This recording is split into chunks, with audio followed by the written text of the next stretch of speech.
Till today, Constantinople is called Istanbul. And it was that thing they captured. They captured another man's and they converted. They Turkinized. They Turkified. All the Greeks, Armenians, Kurds, Arabs, Romans, Russians that were in that part, indigenous to that space, they were forcefully, ethnically changed. That is why the Turkish people of Turkey, they have a different appearance compared to the Turkish people in Kazakhstan, the Turkish people in China, the Turkic people in Uzbekistan, the Turkic people in Turkmenistan, and the Turkic people in Azerbaijan. Because many of them want change, want revert identity one. So when they say Fulanization, Igboization, Hausanization, those things are real.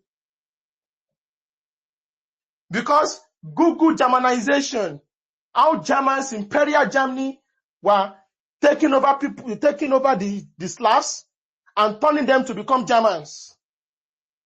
Go and read about Russification. That was how Russia created Belarus. Belarus means white Russians. That area was never part of Russia before. They were never Russians before. But that place, they conquered the place. And when it was conquered, the Cossacks, the Poles, the Lithuanians, Ukrainians that were there were forcefully converted to become Russians through bloodshed. You need to understand, and that was how Belarus was created.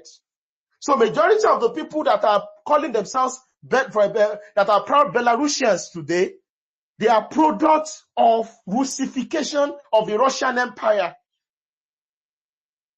Now, Constantinople is located on the Bosphorus Strait, close to the Black Sea. It was also a city located close to the sea, along the sea coast, just like Lagos. And that was how the Turkish civilization and empire was born. Until today, Turkey are a superpower in Central Asia and in Eastern Europe. So the conquest that happened 900 years ago, 800 years ago, is what shaped their reality. Gbogbo ẹni tẹ́ believe pé Ọlọ́run á dá àdàbí, ẹni tó bá pààyàn, ó máa wọná ni, má jẹ́ kán pa ẹ́. Má jẹ́ kán bà tiẹ̀ jẹ́. Ẹ má jẹ́ kán gba Èkó lọ́wọ́ yín. Ẹ má jẹ́ kán gba Èkó lọ́wọ́ yín so that irú ọmọ yín ò ní gbé yín ṣépè títí láíláí. Because you have to understand that it is not only the British that tried to annex Lagos. The Biafran army also wanted to annex Lagos through war. You need to understand that these are not just mere coincidences.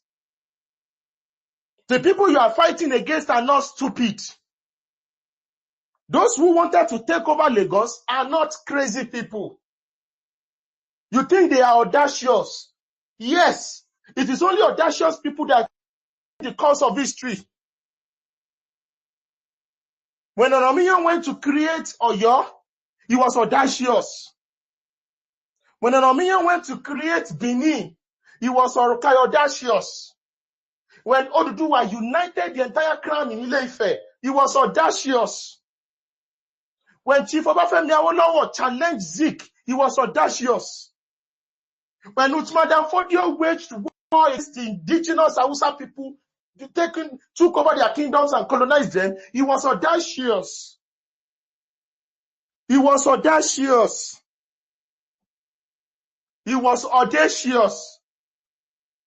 You need to be audacious to be able to survive in this world. You need to be audacious.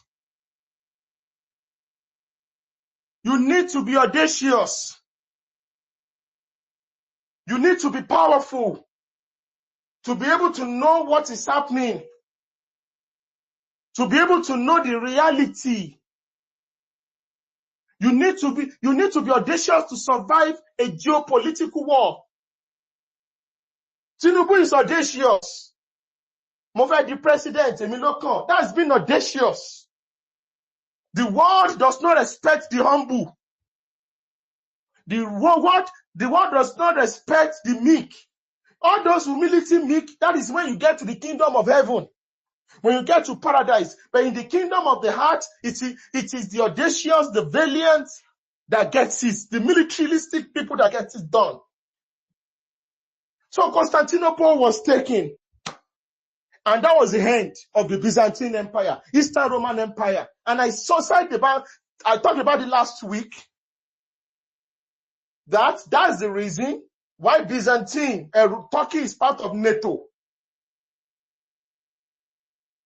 It is because they want to rebuild the Roman Empire. Hello?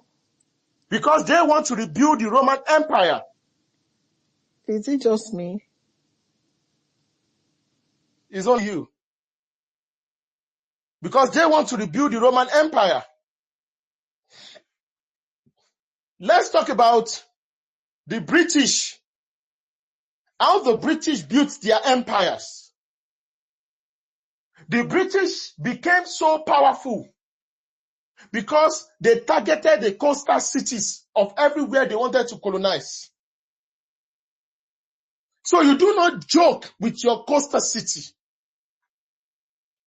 The world has moved from being land-based empire to become to the age of maritime empires, to the age of maritime power. That was why you saw what Japan could achieve, because Japan transformed itself. Look at what the Germans have done. Look at what the British have done, and they became a maritime power. If you look at the map of Germany, it was Otto von Bismarck that ensured that Germany had a powerful coastal city in the northern Germany when they went to war against Denmark. That was how they were able to take back Schleswig-Holstein, which was half Germans, half Dane in that city. Because Otto von Bismarck understood that there can never be a successful German power without powerful coastal cities. The Yoruba people, we are not going to war to annex any cities, because God has already ordained us and put us in that coastal zone. Our forefathers have already done that job. So we have a city. We have cities in the coast. And the same thing happened in Hong Kong when the British and the French wanted to destroy China. The first thing they did was to take Hong Kong. They only look at what Portugal started. Portugal already took a particular place called Macau 200, 300 years before that time, which was also a coastal axis of China. So your coastal zones, your coastal cities is your lifeblood. Don't say, that's why people that want to eradicate the Yoruba people say, go back to Ekiti. Are you not from Ekiti? Are you not from Osun? Are you not from Osogbo? Because they know a lot of you don't have a geopolitical knowledge. They are taunting you with genocide. They are taunting you, they are brazen, because they underestimate this Yoruba generation. Because they believe our forefathers did not equip us with the right knowledge to survive what is to come. The fight for Lagos is the fight for every single Yoruba sons and daughters, born and yet and unborn. During the negotiation for Nigerian independence, one of the issues that was being discussed was Lagos, where the Idos, led by Zeke, some people that we never had any association with, all throughout our life, people that were living in the forest, coming around to telling us that they insist that they must share part and parcel of Lagos. Lagos is a blessed city. It's a beautiful city. It is a city of the gods. It is a city of wealth. It's not an ordinary city. Which is why a lot of people are willing to kill for it, die for it. When people say they want to destroy state of residence and state of origin and replace it with state of residence, it is because they want to capture Lagos. They don't care if they lose Anambra, they don't care if they lose Benue, they don't care if the whole of Calabar is taken over by Fulani herdsmen. They just want to grab Lagos. They just want to grab Lagos. Because the coast is where the power is. It's where the resources is. It is where the economic base is. He who controls the coast will control the hinterland. It is simple empire building logic. The resurgence of the Yoruba political power within Nigeria is not by mistake. It is because you have Lagos. They take Lagos from you.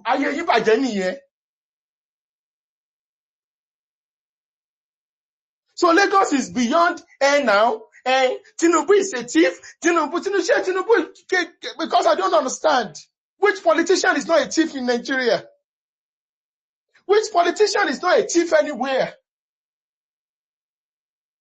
We gave them Awolowo. They persecuted him, killed his son. They jailed him. They called him the tribalist. We gave them Akintola, Wokpa. They killed him. Gave them Bolage. They killed him. Gave them MKO, they killed him. Gave them Falaye, they voted against him. Gave them Tinubu, they are still looking for how to destroy him. Until you give your head to these people, they will never stop.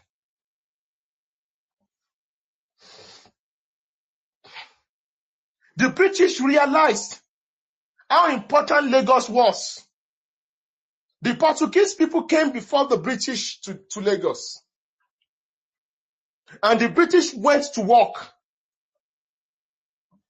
by pitching one prince against the other in that area called Lagos. And they were successful in creating a base. Just a small tiny base. And they call it Lagos Colony. They created a city within a city, where the indigenous laws, the indigenous administrations, the indigenous geopolitical interests could not prevail. And in that war, the British cannons and bombs killed more than 5,000 indigenous Aworis before they could take Lagos, before they could create that Lagos colony. That was why when I saw what Chinedu Gbarebo wrote, was writing, and glorifying the bombing that happened in 1961, which led to the creation of Lagos Colony, I was shocked. Because this man is doing it because he knows that a lot of Yoruba political elites are not intellectuals. A lot of Yoruba political elites are not geopolitical savvy.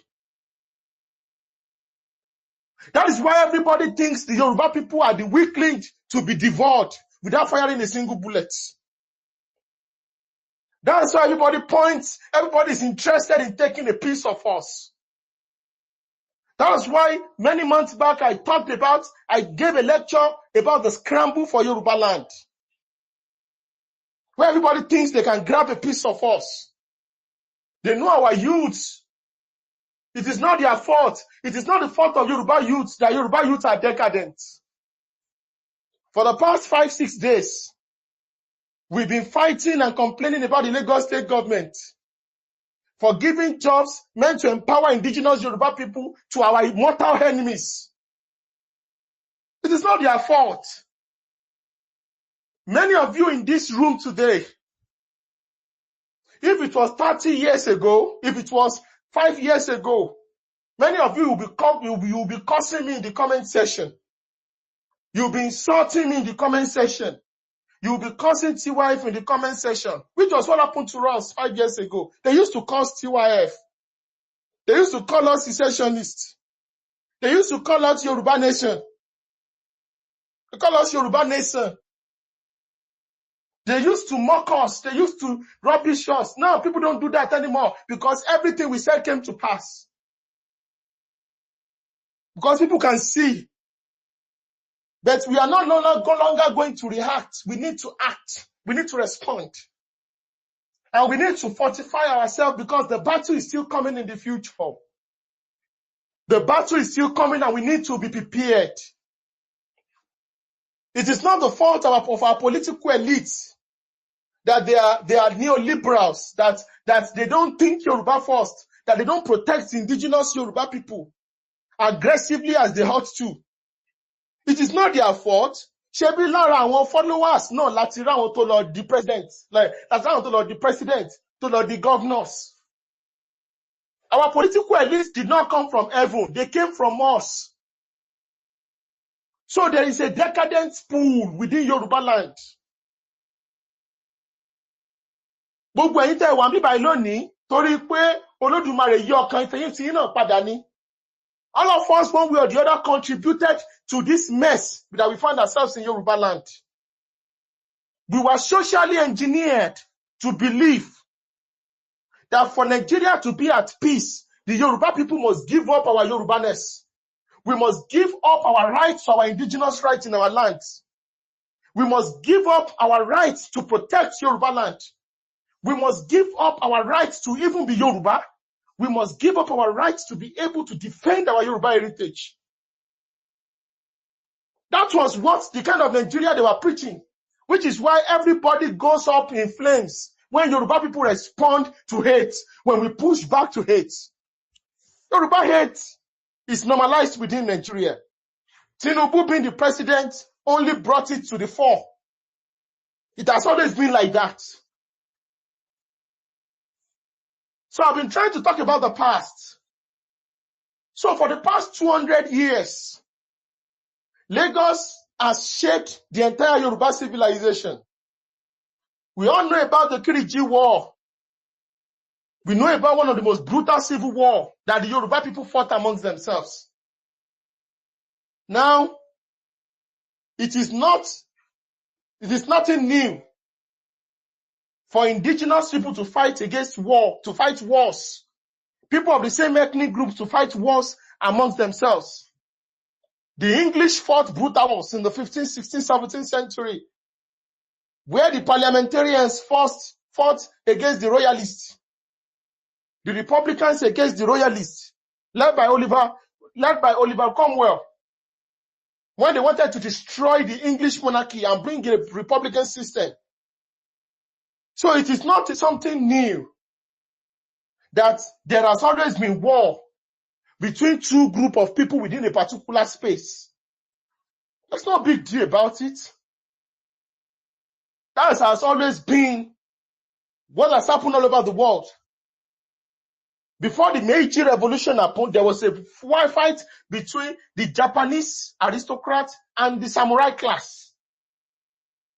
The Japanese new class, I don't want to call them aristocrats, because the samurai were actually the feudalists and the aristocrats, while the new, the modernized Japanese, who wanted to also become like Western Europe, they went to war in order to destroy the samurai class, which gave birth to, it was a brutal war. They killed hundreds of thousands and millions. Before Japan became one nation, before Japan became one people, as in 1951, 40% of Japan only 60% of Japan was ethnic Japanese. It was between 1840 to 1920 that the Japanese people exterminated the other ethnicity called the Ainu people to create an homogeneous Japan. They wiped them off. They killed them off. People that were used to be 50% of the population became 0.5% within 100 years. I'm just trying to tell you how the world is forged before we now come back. Now, why is Lagos a maritime power?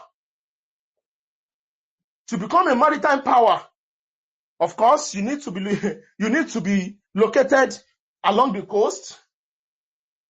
You need to be you need to have a very dense population, economic power. So you look at all these things. Lagos is a maritime empire. It's a maritime power. And what has been the shield for Lagos is because Lagos is surrounded entirely like a shield by Yoruba groups to the west, to the east, to the north. On the west of Lagos is Port Novo, Huida, Sabe. Those places are Yorubas. There are Yoruba cities in West Africa. You go to Accra, that's another Ife group. So Lagos does not have a threat from the west for invasion. To the north, you are talking about Ibadan, Osun, Ogun. So they are people that will surely protect Lagos. You need to destroy those particular buffer zones before you get into Lagos. Why did you think the Biafran army, Ojukwu, could not conquer Lagos in 1967? Ojukwu could not conquer Lagos in 1967 because he was stopped at Ore. The killing machines of the Biafran army, they were killing a lot of Yorubas, but they were stopped at Ore. Because the Yoruba cities were like a buffer around Lagos. So it's a maritime power. Which is why many of us understand the coastal road to link the coastal cities and create a super economic power along the coast. For West Africa, which will be championed by Lagos. You need to understand that the way the world is forged, it is not by emotions. The power of Lagos, the prosperity of Lagos, it is not accidental. Lagos has always been rich. Lagos has always been prosperous before Lord Lugard was formed, even before the Igbo people started wearing clothes. Apologies. So you need to understand this truth. And why are the Igbos obsessed with Lagos? Brothers and sisters, the reason why Hausa Fulanis are not obsessed with Lagos is because they are far away. There is a boundary. There is a buffer between the northwest and the southwest. And there's also another buffer between the southwest and the southeast. Ethnic minorities are the buffers that has not allowed this country to go up in flames. Which is why what the Igbos did in 2023 is audacious. Transferring over 300,000 PVC. That is like you are pulling 300,000, 400,000 people to another city to change the demography for conquest. We need to understand how important this is because the future of our people is at stake. If a land belongs to you, and if you cannot defend that land does not belong to you. Lagos belongs to the Yoruba people because we can defend, protect it, and we control it politically and economically and socially. The day we lose the ability to rule Lagos politically, control it economically, that is the day Lagos ceases to be a Yoruba land. So we need to understand how important it is to understand in the preservation of our ancestral heritage within Nigeria and outside Nigeria. I read a news that Lagos is the second most economic powerhouse in Africa. I wasn't surprised because I know in the next 10 years it's going to be the richest and the most powerful in Africa, just one city-state. And I'm going to go back into history. The reason why the Yoruba civilization is resilience. It is always a powerful civilization. The Yoruba civilization and the Yoruba people and the Yoruba race, it's so diverse on its own that it's trying as much as possible to fit into different reality to survive.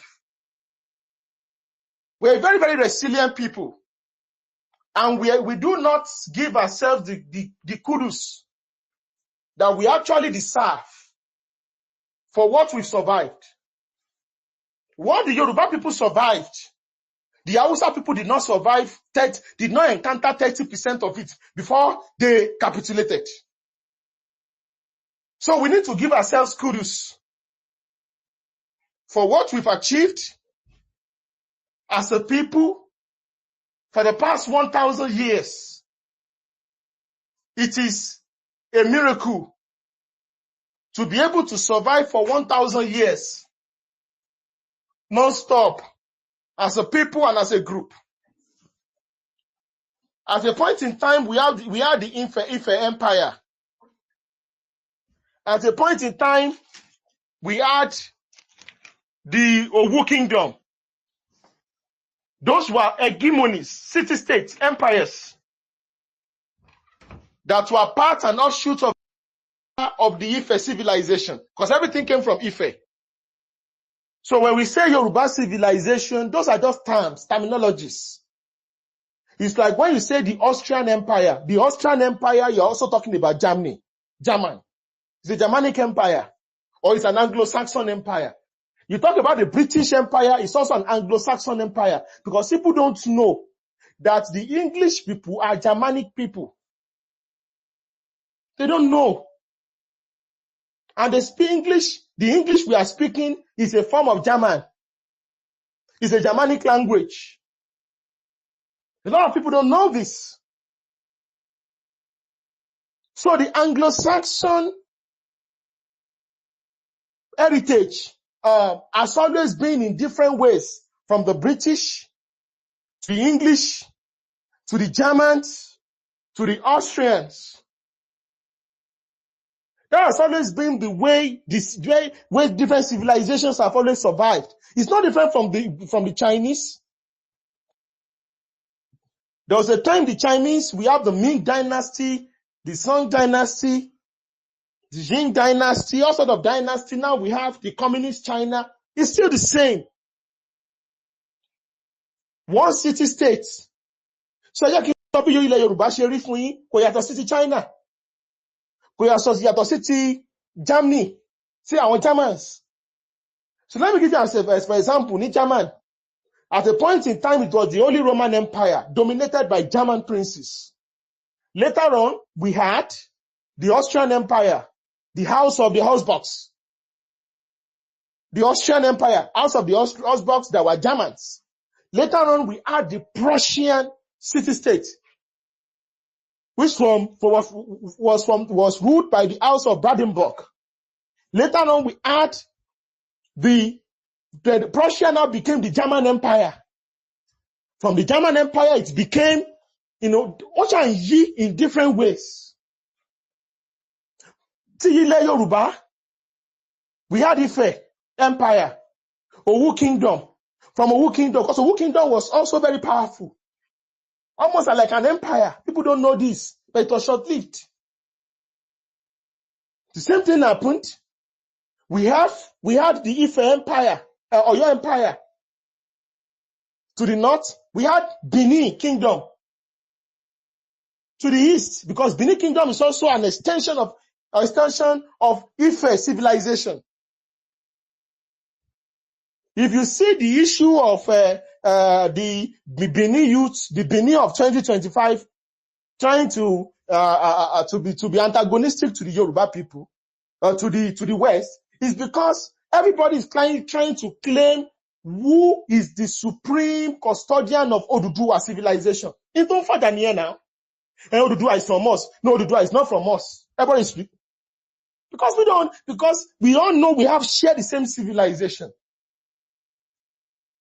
It's a civilization hegemonic band that when the time comes, you are going to settle it like men on the field. Not on Twitter or TikTok or Facebook. That's why sometimes I don't want to go deep into that. Because I don't want people to misconstrue what I'm trying to say. So from Oyo Empire, from the ashes of the Oyo Empire, there were different city-states that came up and said, we want to take over. We want to replace this hegemon. Because that's what happens. When within 4 or 5 people, 4 or 5 city-states, if the most powerful one falls down, there will be a destruction. The center of gravity will be destroyed. It don't destroy Greece, the ancient Greco-Roman Greek civilization. I hope I'm not going too far. I need to break this down so that we can understand the world. I am trying to compress thousands and thousands of years of history. And I'll be very happy for people to come and contribute after the class, after the lecture. I'm trying to compress thousands and thousands of years of history so that you can understand what you have. You can have gold and still not appreciate what you have. When you understand, appreciate what you have, you will be able to protect it with your entire life. Let me tell you something, brothers and sisters. If you look at, so let me just finish what I was trying to say, so that it doesn't get messed up and mixed up. The Ife civilization from Ife, Owu, I told you Owu then, after the fall of the Oyo Empire, which was the most powerful Yoruba empire at that time, which was also built on Ife civilization, Oduduwa civilization. There were different contending forces that wanted to take it over. Ilorin also wanted to take it over. Ibadan wanted to replace it. Ijaye wanted to replace it. The Daomes wanted to replace it. The Nupes wanted to replace it. Everybody wanted to replace it. Ibadan became victorious, came out, defeated Ilorin, defeated Ijaye. And that people were fortunate. They pushed back the Daomes. Ibadan people checkmated Nupes in northern, in the Akoko, because Ibadan went there to push back Nupe in Akoko axis, in northern Akoko axis, and eastern Yoruba land. Because that was why the Nupe could not penetrate on time. Before guns, modern guns and ammunition came in, which made the Okun people and the Akoko people to be able to destroy the Nupe jihad that destroyed northern Yoruba land and northern Edo kingdom, like the Afemais, Hauchis. That's why you have a concentration of Muslims in that axis. It's because many of them are descendants of Nupes. And due to the activities of Nupes in that axis of northern Edo states. People don't know this. People talk about, Fulani jihadists, Nupe, but people don't read about what the Nupes did. Let me tell you something the Nupes did from Bida Emirates. That was their powerhouse. Bida is currently in Niger State. It was the British that actually burnt that Emirates down. It was very powerful. When they invaded that area called the Okun country, which is a Yoruba space, they killed 70% of men between the age of 9 upward. And took almost the remaining and took them like exile. Like many of you are Christians, you see the way they say they take the children of Israel and took them to Babylon. That was what they did to the Okun people. That's why the Okun people are seriously underpopulated. That's why you see that open land as huge as it is. Ilẹ̀ yẹn tóbi. Bẹ́ẹ̀ kò séèyàn ńbẹ̀. Because in the 19th century, 80% of the population there were wiped out by Nupe forces until the Ogidi alliance. It was Ogidi led by the Yorubas of that area of Kogi. The Ekiti also joined. The Akokos also joined with the Ebiras. And they were able to defeat the Nupe forces in the Ogidi alliance. So what I'm telling you, so Ibadan, after the Ibadan, so it was when the British saw that Ibadan has taken, there was no vacuum. Ibadan has taken over from the Oyo Empire. They had to look, they had to look for a problem, and they were able to socially engineer the war. The war between Ibadan and Ijayi, it was the British behind it. The destruction of that the Kiriji war, it should not have been that destructive. It was the British behind it. Fortunately, again, God gave us Awolowo. Almighty Allah gave us Awolowo, who came in and said, I will unite the entire Yoruba and Yoruba-speaking people from Warri to Ilorin to Jeba to Lokoja into one singular political economic bloc in West Africa. He said it. If it was any problem here, because the Igbos, saying the Igbos do not create the Igbo State Union, that was British in fund to unite the Igbos, the same Igbos, but they can't bother destroy Egbe Modutua. So you have to understand. And I also want to go into this. So fortunately for us, we had Western region. That was why Western region, you want to destroy